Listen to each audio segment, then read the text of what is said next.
एक गरीब आदमी था। एक दिन वह राजा के पास गया और बोला, महाराज, मैं आपसे कर्ज मांगने आया हूँ। कृपा कर आप मुझे 5,000 रुपए दें। मैं 5 वर्ष के अंदर आपके रुपए वापस कर दूंगा। राजा ने उसकी बात पर विश्वास किया और उसे 5,000 रुपए दे दिए। 5 वर्ष बीत जाने के बाद भी जब उस व्यक्ति ने राजा के 5,000 रुपए नहीं लौटाए, तब राजा को उसके घर जाना पड़ा। लेकिन वहां वह व्यक्ति मिला ही नहीं। जब भी राजा वहां जाता, बहाना बनाकर उसे वापस भेज दिया जाता। एक दिन फिर राजा उस व्यक्ति के घर गया। वहां और तो कोई नहीं दिखा, एक छोटी सी लड़की बैठी थी। राजा ने उसी से पूछा, तुम्हारे पिताजी कहाँ हैं? लड़की बोली, पिताजी स्वर्ग का पानी रोकने गए हैं। राजा ने फिर से पूछा, तुम्हारा भाई कहाँ है? लड़की बोली, बिना झगड़े के झगड़ा करने गए हैं। राजा के समझ में एक भी बात नहीं आ रही थी, इसलिए वह फिर पूछता है, तुम्हारी माँ कहाँ है? लड़की बोली, माँ 1 से 2 करने गई है।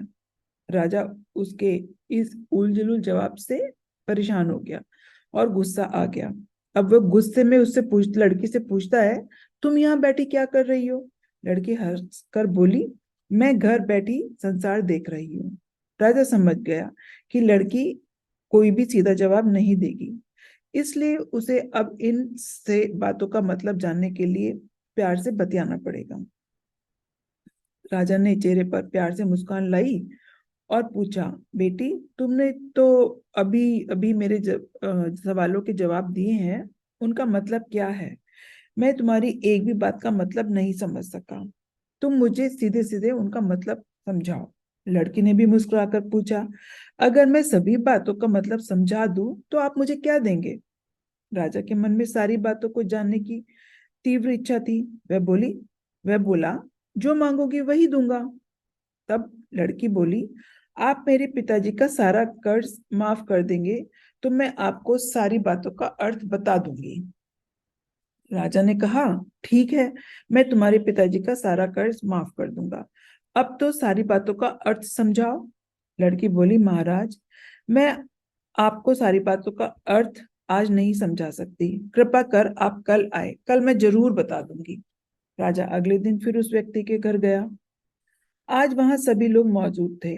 वह आदमी, उसकी पत्नी, बेटा और बेटी भी। राजा को देखते ही लड़की बोली, महाराज, आपको अपना वचन याद है ना? राजा बोला, हाँ, मुझे याद है। तुम अगर सारी बातों का अर्थ बता दो तो मैं तुम्हारे पिताजी का सारा कर्ज माफ कर दूंगा। लड़की बोली, सबसे पहले मैंने ये कहा था कि पिताजी स्वर्ग का पानी रोकने गए हैं।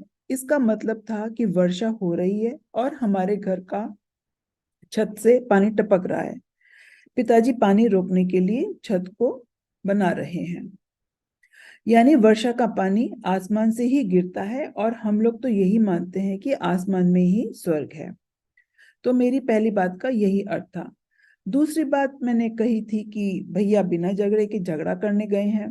इसका मतलब था कि वे रेंगनी के कांटे को काटने गए थे। अगर कोई भी रेंगनी के कांटे को काटेगा तो उसके शरीर में जहां तहां कांटा गड़ ही जाएगा।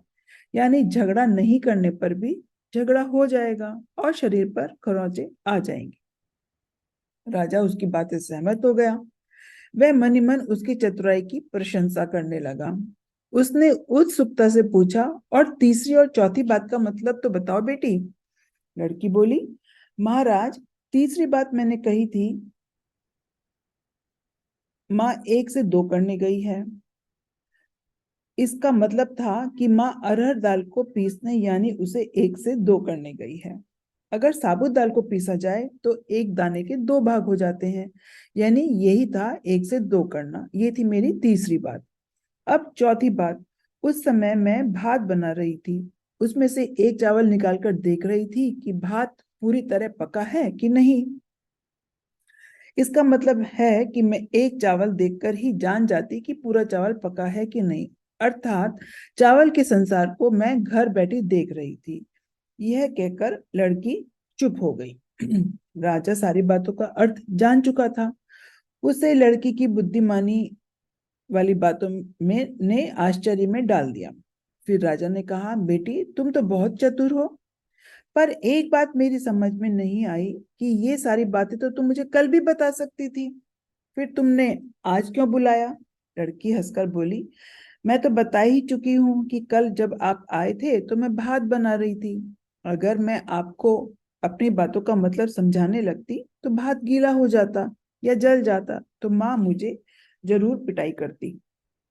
फिर घर में कल कोई भी नहीं था। अगर मैं आपको बताती कि आपने कर्ज माफ कर दिया, अपने घर वालों को बताती कि घर आपने कर्ज कर्ज माफ कर दिया, तो ये मेरी बात का विश्वास ही नहीं करते। आज स्वयं आपके मुंह से सुनकर कि आपने कर्ज माफ कर दिया है, तो इन लोगों को विश्वास हो जाएगा और खुशी भी होगी। राजा लड़की की बात सुनकर बहुत प्रसन्न हुआ। उसने अपने गले से मोतियों की माला निकालकर उसे देते हुए कहा, बेटी यह लो अपनी चतुराई का पुरस्कार। तुम्हारे पिताजी का कर्ज तो मैं माफ कर ही चुका हूँ। अब तुम्हें या तुम्हारे घर वालों को मुझसे बहाना नहीं बनाना पड़ेगा। अब तुम लोग निश्चिंत होकर रहो। अगर फिर भी किसी चीज की जरूरत हो तो मुझसे कहना। इतना कहकर राजा लड़की को आशीर्वाद देकर चला गया। लड़की के घर वाले ने उसे खुशी से गले लगा लिया।